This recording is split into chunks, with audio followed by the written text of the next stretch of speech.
I really need to stop doing these at like late at night, and especially not when I need to go and do that. Hello, welcome to SquishiVision. I have caught up on the last 2 episodes of Upper Decks because I missed last week's fully dilated, so I watched that and I watched the last episode, which is Upper Deckers. 2 very fun episodes actually, all things considered. I don't know what the things to consider are. They were 2 fun episodes. I enjoyed fully dilated's kind of play around with the idea. I've always found it kind of funny that how casually we depict officers going on to weird missions to primitive civilizations and just being able to like blend in without without for the most part without kind of ruffling any feathers, apart from obviously the one suspicious person if I have to like not the one suspicious person who's onto them and they have to like kind of navigate around, but everything else is fine. And it's always like how, you know, like even like if you got, say you took me and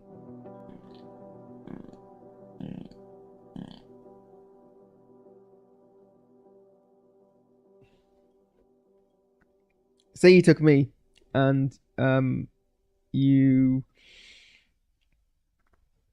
put me back in time a couple 100 years, I would stick out. Like obviously, like I know everything about, like I know advanced science, I know about advanced history, all those things. I know what's going to happen at that time, so and I know about the cultural norms just from learning history. And even then, I'd probably stick out. Like there'd be, you know, it'd be so difficult. I mean, I guess Universal Translator helps with loads of the idioms, but things like body language, things like customs. And this like episode kind of like highlights that, which I found really funny. Oh no, I've got lasagna on my brand new keyboard. That's not very good.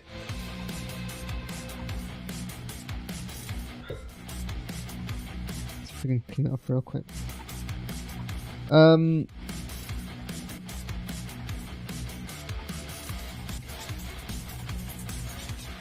So I did enjoy that kind of like play around with that concept. One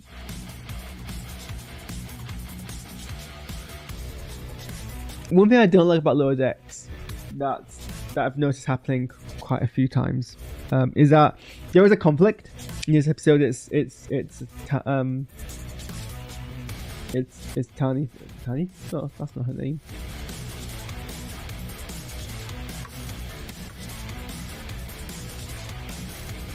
Devani, Tendi, that's it. It's Tendi.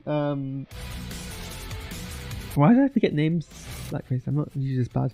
Tendi is convinced that Tlin is competing against her, and so, you know, gets somewhat uncharacteristically obsessed with outdoing her. I mean, she does explain that it's probably the time on Orion, kind of like bringing up old habits and all kind of cultural norms. And it's only when, you know, she explains to Lynn and that they resolve the situation. And I notice that happening a lot in the show, where essentially there's conflict. Sometimes it's only one-sided, like the other person doesn't realise where the conflict's going on, in case Lynn has no idea that Tendi is trying to compete against her. And then they just go and flat out say, "Hey, I realise I've been doing this crappy thing to you because I've got all these insecurities." Like it's a lot of it's like telling and not showing. And then the resolution is the person going, "Well, you're being silly for doing that. You should do this instead." And like, "Oh God, it's all right," and that resolves the situation. It happens a few times, and I'm not that fond when it happens because it's a bit of a cheat. Like you've got this like funny kind of like, "Oh, look, it's obsessed. Look at this person going for insecurities and doing it and getting up and getting into hijinks and like stressing around," and then it's resolved, and it's always quite like repetitive. And I mean, maybe it's fine, maybe it's a whole like Lower Decks vibe, but I do notice that happening a few times. The other episode is Upper Decks, which basically flips a script of a script already being flipped and has an episode which ostensibly focuses on the upper deckers, except it kind of doesn't. It's still about the lower deckers. Don't know if that's clever or a cheat. It would have been nice to do like basically what is essentially a traditional Star Trek episode in lower decks, like the senior crew deal of everything. It's got an A and a B story. As it was, I don't even think they really explored the upper deckers that much. And I think they've done it better before. For sure, for an episode called Upper Decks, it kind of does fail on the premise a bit, but it was still enjoyable. I liked Boimler's kind of lampshading of, if he was like, we're the stars of this show, like, we've done things that happen without us. Like, it was very on the nose, and I think the writers had fun writing that part. And then we flipped to like focusing on like all the senior crew, but like in bits that don't seem that consequential in the long term of things. Like,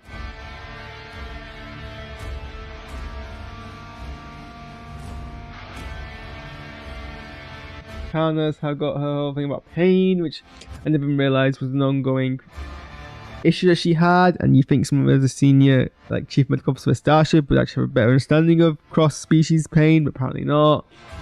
And that kind of just resolved with her being shot by the most painful but also fatal, but actually survived for some reason, a pistol blast. The engineer had stuff going on which I think was just a bit of lampshading of other Star Trek things. I did enjoy Shax's whole like PTSD kind of exploration. I mean, it was very kind of loose and surface level, but it was nice to kind of delve into that in a kind of very light-hearted way. I like the Hulk message. This is where we go back to where the episode's still about the lower deckers, even though it's got upper decks. That the captain connection with the crew is important because it kind of instills that sense of loyalty and things come back. I was going to complain that they were showing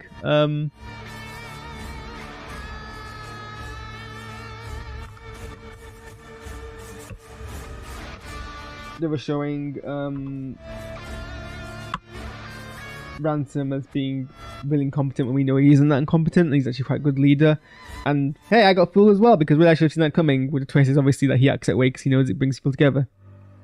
I did like my twist. That's consistent with what we've seen before. So more fool than me for not actually kind of seeing that twist come. But yeah, there could have been a bit more of an episode, I felt.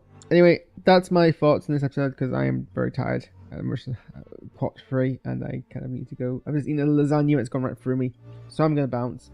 But thanks for tuning in, and I will catch you maybe tomorrow. Well, I'm going to do some things tomorrow. I'm going to do some gaming with my new Red Dragon keyboard that I have. I finally upgraded my keyboard for the first time in ages. And I need to react to some trailers, so we're going to do that tomorrow. Anyway.